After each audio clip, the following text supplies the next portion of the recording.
بسم الله الرحمن الرحيم. الحمد لله رب العالمين، والصلاة والسلام على رسولنا محمد وعلى آله وصحبه أجمعين. السلام عليكم ورحمة الله وبركاته. قالوا خشكو براي بقدر وقيمت بإذن خدا أمد خوازن درسكي بحفرة دست بيكن درسكي أمد بجن يعني ريزة درس أكا بجا زنجيركي سلسلكي ديزيكي بناوه مالبات دبن شمسیه و سیوانا اسلام ده، یعنی مالبات لگور قانون حکم اسلام مالبات کی چواته آوا کرن مالبات دا گره چه وره آگهدار کرن چه وره برچف مالبات ای چوا وره پاراستن مالبات ای چوا ببه نقطه که مهم دوی جواتا هانه ده. چما مالبات مهمه؟ ام سروی تشتاکی بیجن مالبات بکرتایی جمونه که فهم کرن وکا فرنکیه فرن چوا کتی دا هویر دبنان او تی فروتان آروانه تی یا جی آره تی گنمه تی چه قصا تشتاکی پاک به باش به قلیتای باش به دما که فرنا تی نت فرنکی به جی کتی دا نانت بیجی گاوا کتی یا جی تانورا تی ام بیجن گاوا کتی تشتاکی پاک نبه نام پیجه ته او فرنجیه ته ویک نانت فرنه دا گرم تکه دبجین گاوا او نه انسان جهاتی بن فرنه ته نفرنه که پاک به تنوره ته تنوره که خرابه به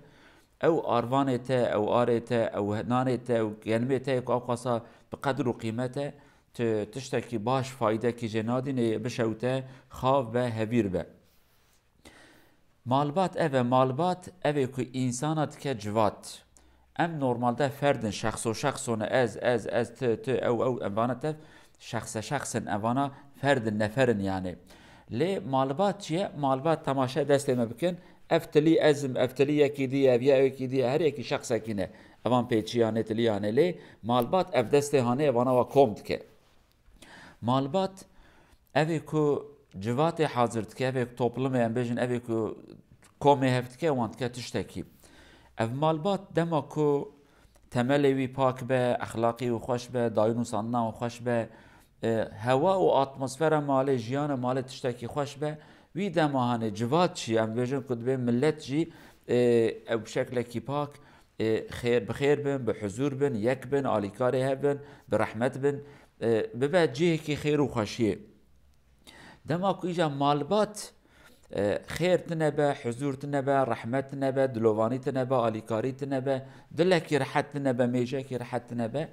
ویده ماهانه مالبات نابه جی رحمته دبه جی عذاب جی بلاء جی مصیبته جی فلاکت و جی تهلکه و مترسی مازن لی معلسف ایرو هم تماشد کن مالبات میر جن زاروک براستی تهلکه که پر مازن دانه يعني هندك مانك مالا وان خرابه به اگر خران نبو بجي حتى انا لسروي اساسي ام في تشتي تماشات كن سيستم تازه به دنيا براستي خير وخشي كي ندان مالباتا بلكي جانا كو كلمه كردي هي دنگ دفيش دوري و خوشته بلكي في شكل ام بيجن فلان دولت حياتها خوشه فلان قطعه هاني اوروبا امريكا جيانا وانا مالباتي خوشه بزانبن تخير وبركه وان در دايشتنه هر کس بیا روبوت اگر کو میره وام دیتا جنه وام بدیتا کو چوا حتی ایواری کار و خباتت کن مالبات دیه تشتکی نمایه وی دمانه می نگوتا خوزی ام وکا وام بونا بلی گلو بسلمانه گلو برایت عزیز لچار آلی دا ایریش اسلامت کن لچار آلی دا ایریش مالباتت کن که مالبات خرابه به مالبات نمینه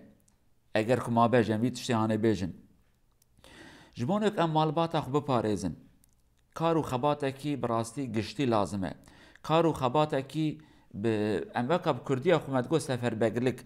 بگلک یعنی کلمه که خاص و عام هر کس گره رابه مثلا امام و جامی گره وظیفه کوان هبه ماموسته و مدرسه دبستان وظیفه کوان گره دی مالبات ده هبه زانه و روشنبیر و دولت و بلدیه و حکومت تلفزیون و رادیو و مدیا اوانا تف بشکل که گره دست اقباب دست هب اف مالبات آنه بپاريزن مالبات براستی تهلیکه که گلک مازن هاتیه سری مالبات اف مالبات جبونه کوره پاراستن پرورده که دینی لازمه یکا اخلاقی لازمه یکا ثقافه که مجرد من کلتور لازمه تیگهشتنه که لازمه روشنبیری که لازمه زانبونه که اکونومی اقتصادی لازمه براستی زانبونه که سیاسی لازمه اوانه تف به ایمان بتن مالبات کی نای پاراستن به سیاست کاپتن نای پاراستن به پره بتن نای پاراستن به مدرسه و بخواندن بتن نای پاراستن تهلیکه پر مازنه لغما ام هرود دینن میر جنا دکجن جن ظلاما دکجن ظلام جنا خو زاروک خود دکجه زاروک دی واو خود دکجه هفد شوتینن براستی پر تهلیکه که مازنه خوازی ایرو يعني جمارك باش دست مدى هبونا جمارك راست كو چه قصة زواج هنه چه قصة بردان هي چه بيه زواج كيم بيه براستي سال زواج كيم بيه انسان يكو بزوجن كيمن ناخوازن بزوجن لورا حضور نمايا ترسى تهليكيه و اوه كتين بردان جي قلقن ما خواست که بناو جامعه بناو مزگفته بنهرتنا که اسلامی ام چه دکارن بکن ام چه دکارن به چه شکلی به چه هوای زانبونه کی تربیه کی اخلاق اسلامی ام بدن جبونک ام دکار به مالبات خو بپارێزن ما خواست ام به چند درسه واکنون درێژ ام بی مسئله هانه بیژن بلکی تشتی که دل وده هبن عقل وده هبن دروجه عول ده ام نبیژن جوارا لورا ام دست بکن بشکل کی زانبون بشکل کی آکادمی کجرات بیژن زواج چیه شرط زواج تنن گورا اسلام واجباتی و چنن جن گره چوابه میر گره چوابه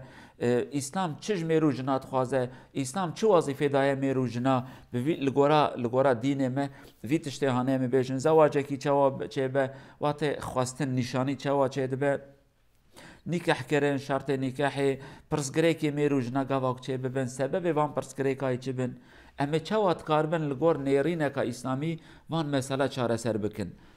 ام دخوازن درسکی اواکنو دست بکن اویه برا وکا هشیاری کی به برا وکا زانبونه کی به جوارا برا های وجه به اف درسانه امی چکن ده هفته دا درسکی یا دو درسه امی هر جوارا بیجن بناوی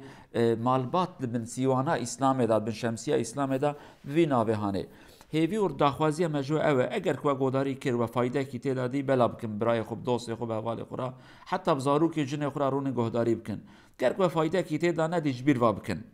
ام ناخوازم ون حقارتك جلما بكن ياجي ون الهاف بكن او براي ما يكو برسكاوية طيبت هبه سؤالي واني خاص هبن د صايفا في جامعة ما افا خاص دا افي عام دا نبيجن كو هركس مسألة وفعم بك عيبه هبجي نبيجن في شكل هاني ام دخوازن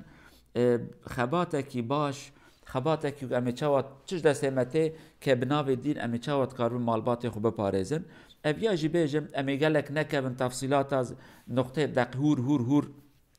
بلکی سیدای ما زانای ما کی مثلا گهداری بکن توی سنت اجبیر واکریه توی هیئت اجبیر واکریه اویا مستحبه مثلا ما ایرو آگره کی به مالکی کتیه مال دشوته اولی گرم چه خلاص کن لو رات دنیرن د بنایا دا بناية مازن دا لو حكي داني ندبت دمك آگر بيكه و اوني عولي چه خلاص كن هنك تشتي صور هنه هنك تشتي زر هنه هنك تشتي كس كنه ايرو هدف ما تشتي صورن ام وان تشتي صور ام عائله خلاص كن يعني لحيف شوت يا زراره يتنا بعليف شوت يا زراره تنا غوره شوت يا زراره يتنا ام انسان خلاص كن هدف ما اوه هنك تشتي بتشو قاوك ما نقوت بنجي يا مجبير وكريه يا جبراسي تشتي جيميهم ترهبونه ام جماعات يا وجي كيمانيا بدن تمام كرن رب العالم اجانا دا توفيق ما تبا بدا داري خير المتبا وك آلي كاري ما بك ام دكارم بهبرا مالباتي خو بپاريزن رب العالم مالا وبك مالا خير وبركته حضور ورحمته بسروادا ببارينه دل وخوش به مالا وگش به و سلامتي دين ودنيا يجي خدا بك نصيبه حتى درسكاتي امانته خدا بن السلام عليكم ورحمة الله وبركاته